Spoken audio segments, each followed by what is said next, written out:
Danzo professor Sidanda da destroyer kumira ngoma kungeloya wemise atina kushamiswa nazvo pavakatibuka taiziva vachapadzoka futi sisi imwe yacho muedze chingoisa mpoto obika otsinga maeta zimkwane mese misoro yana kule venyu mese pamuri hapana kana wandinotya mese maeta zimkwane mese misoro yana kule venyu mese pamuri hapana kana wandinotya mese pachano kana musiri masatanisti munoroya but ndotenda Mwari hamusimi munomweya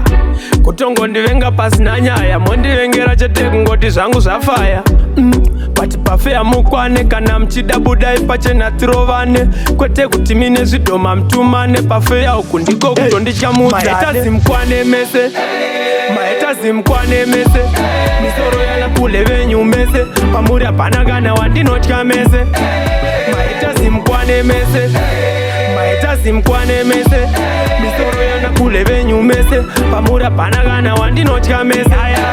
manyemwe nemunyama zvinofambidzana ndokudai ndiri wanimurizana zviri zvekufandora renyu jana majaira kudya zvemahara kunge mana manje zvegore rino ndakutonga kunge shefu manga majaira kundidya fanika chikafu fanika gunzo muchapafira mafufu patichasangana nemi muzive kuti maeta zimkwane mese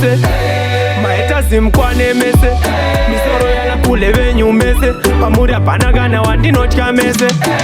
maeta zimkwane mese misoro yana kule venyu mese pamuri hapana kana wandinotya mese pachano kana musiri masatanisti munoroya but ndotenda Mwari hamusimi munomweya